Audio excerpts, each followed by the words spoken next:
Di sini peranan seorang konselor dalam menangani anak-anak yang sedang krisis. Nah, kita sebagai konselor perlu mengerti dan memahami krisis yang dialami oleh anak-anak, sehingga sebagai seorang konselor kita harus menghindari, ya, perlu kita menghindari gaya yang bersifat mendidik. Artinya bahwa kita tidak mengatur anak-anak yang sedang kita konseli, tetapi kita seperti di slide yang ke-6 tadi di atas, bahwa kita perlu memiliki empati dan mengerti keadaan mereka, sehingga kita bisa memberikan contoh atau teladan yang baik, membimbing mereka bisa keluar dari persoalan, bukan dengan mendidik mereka, bukan dengan terlalu menekan. Sehingga hal yang berikut juga dikatakan bahwa tindakan terlalu banyak menunjukkan kepada anak otoritas. Jadi sebagai seorang konselor, itu kita tidak boleh memiliki otoritas yang memaksakan kepada anak-anak. Tetapi kalau kita sudah memiliki empati yang baik, kita memahami keadaan anak-anak kita, maka kita akan menjadi konselor yang baik, menjadi pendamping yang baik, karena kita hanya bisa mendampingi mereka, menuntun mereka, sehingga mereka dapat menemukan jalan keluar dari krisis yang dialami oleh anak-anak kita. Nah, hal ini yang pernah saya alami dalam mendidik anak saya. Dalam poin yang kedua ini, saat anak saya di kelas 1, kelas 2, lumayan, dia cerdas. Tetapi setelah dia naik di kelas 4, saat dia di kelas 4, nilainya turun sekali. Karena mulai dari pergaulan, dia sudah mulai berubah dalam pergaulan, dan akhirnya nilainya di sekolah turun sekali. Saya saat itu ketika dia menerima lapor, saya belum mengerti bagaimana menjadi konselor yang baik bagi anak sendiri. Jadi saya gunakan gaya otoritas sampai saya mengancam. Saya bilang di kenaikan kelas kalau nilai kamu tidak naik, berhenti sekolah, kamu tidak usah sekolah. Kemarin ketika kita belajar tentang konselor anak ini, mulai kemarin saya mengerti, saya betul-betul diberi hikmat, dan saya langsung pagi-pagi tadi saya langsung menelpon, saya bilang, "Nak, minta maaf, Papa minta maaf, kamu anak pintar. Saya percaya kamu pasti bisa. Saya tidak perlu memaksakan kamu untuk harus naik peringkat, tetapi yang pasti kamu adalah anak yang pintar, kamu pasti berhasil. Kalau dulu kamu pintar, kamu hebat, kenapa sekarang tidak? Kamu pasti lebih bisa lagi." Apalagi dalam situasi yang saya alami saat ini, dalam beberapa bulan terakhir ini saya seringkali meninggalkan mereka dengan jemaat karena saya dalam keadaan sakit, seringkali berobat ke kota Makassar, dan seringkali terpisah dengan mereka. Itu membuat saya menyadari bagaimana perasaan mereka, pertumbuhan mereka, itu pasti mengalami krisis. Makanya saya belajar untuk, walaupun berjauhan dengan anak-anak, tetapi saya mencoba untuk menghubungi mereka dan tidak otoritas terhadap mereka, tetapi mendukung mereka di dalam setiap kehidupan mereka. Kemudian tidak ikut mendukung anak dalam mengkritik figur lain. Anak-anak kami yang kami tinggalkan bersama jemaat, seringkali melapor kalau kami telepon, seringkali melapor, "Pak, nenek ini, kakek ini, om ini seringkali marah-marah begitu."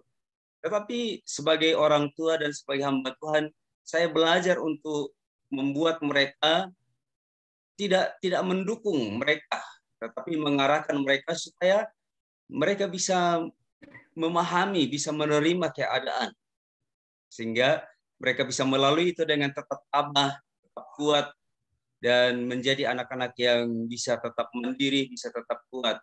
Next, Horas. Selanjutnya Pak Horas, slide berikut. Terus tindakan mengakhiri pernyataan dengan bukan begitu. Mengerti dengan apa yang saya maksud. Menghindari anggukan dan gelengan kepala dan memberi tanggapan dan membuat suatu perubahan nada suara pada akhir kalimat. Nah, ini yang seringkali juga kita sebagai orang tua atau konselor bagi anak-anak kita, ketika kita memberi penjelasan, di akhir dari kata-kata kita seringkali mengatakan, bukankah begitu? Mengerti enggak yang saya maksud? Nah, kita seringkali menekan.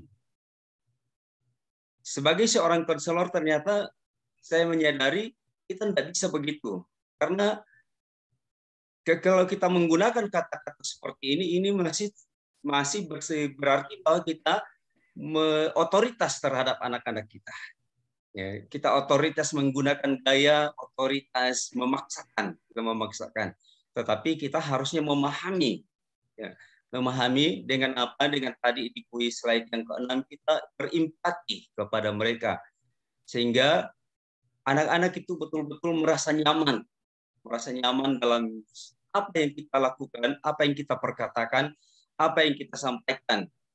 Dan kemudian tindakan membiarkan pintu tetap terbuka atau berbicara hingga terdengar oleh orang lain. Jadi saat kita memberikan konselor kepada anak-anak, sebagai seorang konselor kita ya usahakan supaya ruang itu, tempat kita berbicara itu terbuka dan tidak tertutup sehingga mereka merasa nyaman dengan kita. Ya, bergaul bebas dengan kita, tidak merasa terintimidasi dengan cara kita memberikan ajaran kepada mereka. Ya, slide berikut.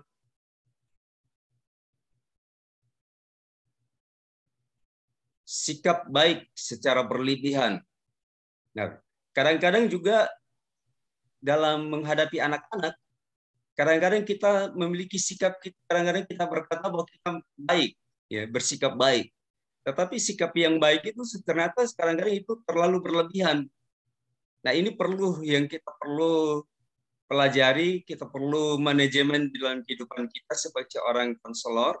Sama tadi dengan Pak Lemuel tadi sampaikan dalam sharingnya, bahwa ada batasan-batasan yang perlu kita lakukan. Ibu Yuli juga tadi berkata ada batasan-batasan yang perlu kita lakukan dalam kehidupan kita, seperti mungkin saat kita memberikan uang kepada anak-anak kita sebagai uang jajan mereka, ya harus ada batasan. Waktu untuk memberikan mereka bermain, ya kita harus berikan batasan. Tetapi kadang-kadang kita sebagai orang tua, karena kita terlalu sayang kepada anak-anak, sehingga ya tidak memberikan batasan. Seperti main HP, sepuasnya kita berikan HP, sepuasnya mereka bermain HP, karena kita berpikir, daripada mereka menangis, daripada mereka ini, akhirnya kita tidak membatasi. Kadang-kadang kita memiliki sikap yang terlalu berlebihan, baik. Padahal itu justru merusak anak-anak kita. Kemudian tindakan mendekati anak itu dengan konsepsi-konsepsi yang keliru, yang dikumpulkan sedikit dari orang lain atau dari dokumen-dokumen arsip. Jadi perlu kita melihat apa yang dilakukan oleh anak-anak kita. Nah, ketika anak-anak kita mendapatkan atau mengumpulkan konsepsi-konsepsi dari orang-orang lain atau dari dokumen yang lain atau dari hal-hal yang lain, kita harus bisa menjadi teman yang baik. Untuk apa? Untuk dapat menjelaskan kepada mereka pentingnya, apakah itu penting atau tidak. Sehingga anak-anak itu bisa akan bertumbuh, mengerti, dan melakukan hal-hal yang betul-betul baik dalam kehidupan mereka. Tindakan membela perasaan ide atau teman yang diserang atau ditolak oleh anak tersebut. Nah, ini seringkali kita alami sebagai orang tua. Ketika anak-anak kita mengalami penolakan atau mungkin disakiti, nah kadang-kadang kita tidak bisa bersifat yang baik, ya. Kadang-kadang kita tidak melihat hal yang real, yang nyata, sehingga kita justru membela. Kadang-kadang mungkin kita tahu bahwa anak kita, karena terlalu sayang dengan anak kita mungkin tahu bahwa dia salah, tetapi kita tidak mau menyalahkan. Kita tidak mau, kita justru membela hal-hal yang pada anak kita, sehingga anak itu merasa bahwa dia harus selalu menang, harus selalu benar dalam hidupnya. Nah, ini yang perlu sebagai seorang konselor atau sebagai seorang tua, kita perlu memahami sehingga kita juga tidak menimbulkan perasaan bahwa anak kita itu merasa bersalah, tetapi dia bisa mengerti bahwa dirinya bersalah kalau dia bersalah, dan kalau dia benar dia mengerti bahwa dirinya benar, tetapi tidak terlalu berlebihan di dalam diri anak-anak kita sehingga menjadi anak yang tidak baik. Selanjutnya, Pak Horas, slide selanjutnya. Slide 10, Pak Horas. Ya. Nah, saat ini kita berada dalam 10 ini, krisis masa remaja. Nah, masa remaja adalah masa transisi antara masa kanak-kanak dan masa dewasa. Ada 3 kewajiban penting yang bersifat kewajiban yang perlu dilakukan oleh remaja belasan tahun. Dr. Kate Olson melukiskan kewajiban-kewajiban tersebut dengan cara ini, mengembangkan rasa memiliki jati diri yang secara tetap memperlihatkan siapa dia sebagai individu yang utuh dalam setiap peranan kehidupan.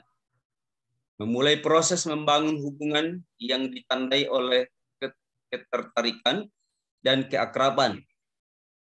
Memulai membuat keputusan-keputusan yang menuju kepada latihan dan keikutsertaan dalam suatu pekerjaan tertentu. Nah, di masa remaja, peralihan dari anak-anak kepada dewasa. Ini hal yang sangat penting juga bagi kita sebagai orang tua untuk memahami anak-anak kita di masa remaja. Karena di masa remaja ini anak-anak, kata Dr. Kate Olson, dan ini betul saya melihat juga di dalam kehidupan anak saya, ya hampir sama dengan Pak Lemuel, anak saya seumuran dengan anaknya Pak Lemuel, itu setelah dia berumur 9 tahun, 10 tahun, dia sudah mulai malu kalau dia pakai celana pendek. Dia sudah mulai malu kalau dia dipeluk oleh mamanya. Dan akhir-akhir ini saya biasa sering dia mendengar dia mau mulai pacaran. Karena memang ternyata di usia seperti ini anak-anak mulai ingin tahu siapa sebenarnya dirinya secara utuh.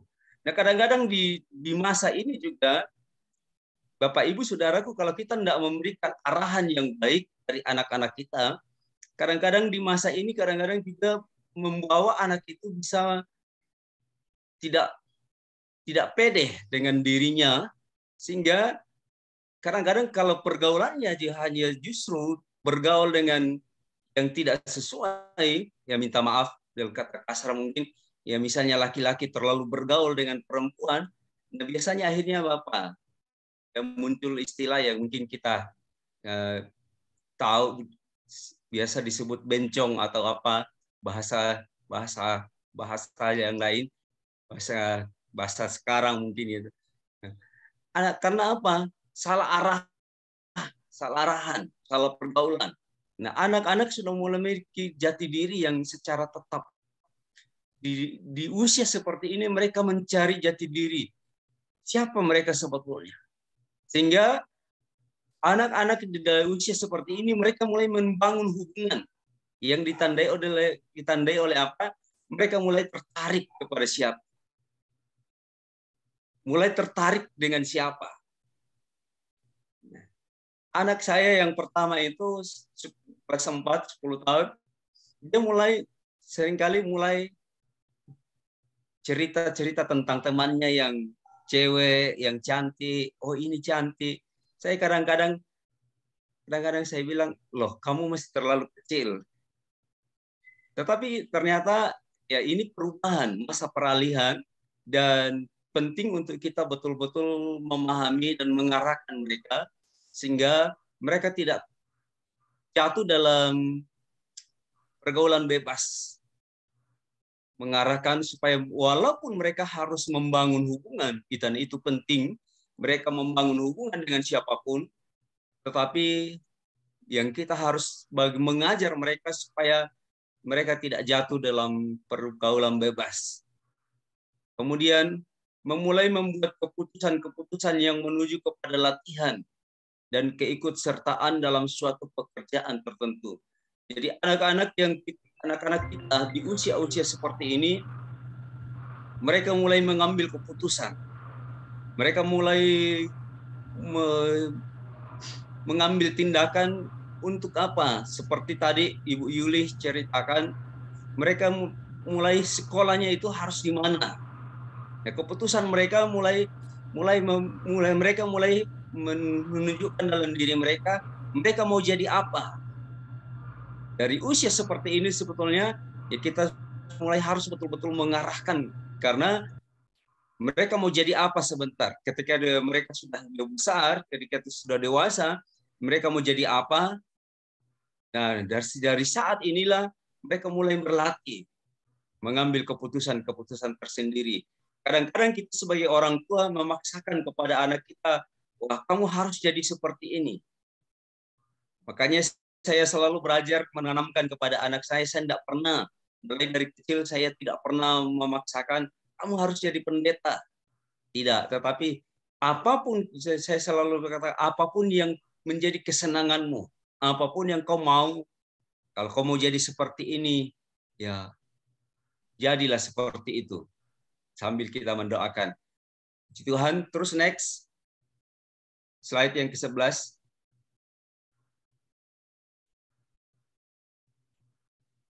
Depresi masa tunas remaja. Nah, remaja kadang-kadang mengalami depresi yang menunjukkan keadaan batin, biasanya kelihatan dari 3 gejala utama. Ada keletihan secara berlebihan pada anak belasan tahun jika ia mengeluh lelah walaupun ia sudah beristirahat yang cukup. Hipokondriasis, yaitu kondisi di mana seseorang secara berlebihan dan terlalu khawatir memiliki penyakit serius. Ketidakmampuan untuk berkonsentrasi merupakan keluhan paling umum yang membuat orang itu akhirnya mencari bantuan. Jadi anak-anak remaja itu kadang-kadang sering mengalami krisis. Krisis seperti mengalami keletihan, kelelahan. Nah, kadang-kadang kita melihat anak-anak kita ketika mereka lakukan pekerjaan atau suatu kegiatan, kita melihat mereka terlalu mengeluh kelelahan. Nah, kita perlu pahami apa gejala-gejala ini sehingga kita bisa harus mengarahkan, memberikan dukungan yang sepenuhnya, atau kalau itu penyakit yang mungkin dialami, seperti anak saya ada beberapa tahun terakhir ini, seringkali kalau dia sudah mulai kepanasan, nah itu darah hidungnya itu selalu berdarah. Selalu berdarah kalau sudah panasnya tinggi. Kadang-kadang biasa beberapa bulan terjadi seperti itu. Dan sempat pernah dia mengalami mungkin semacam sudah krisis, dan dia merasa saya ini kok berpenyakitan. Tetapi sebagai orang tua, kami terus memberikan pendampingan dan membawa ke dokter secepatnya untuk mengarahkan supaya dia bisa menyadari bahwa itu tidak terlalu berbahaya, dan juga hal-hal yang perlu dihindari dalam kehidupannya dia harus bisa hindari. Kami memberikan dukungan dan pernyataan juga dari dokter bahwa apa yang harus dihindari sehingga dia bisa melalui. Dan puji Tuhan, walaupun seringkali dalam beberapa bulan, ya hampir 4 bulan ini, kami jarang berkumpul bersama, tetapi puji Tuhan, dia tetap kuat, tetap sehat. Itu karena kemurahan Tuhan yang terjadi di dalam kehidupan kami. Ya, puji Tuhan, sampai di sini yang kami bisa presentasikan. Selanjutnya akan dilanjutkan oleh teman, oleh Bapak Mance. Kami persilakan.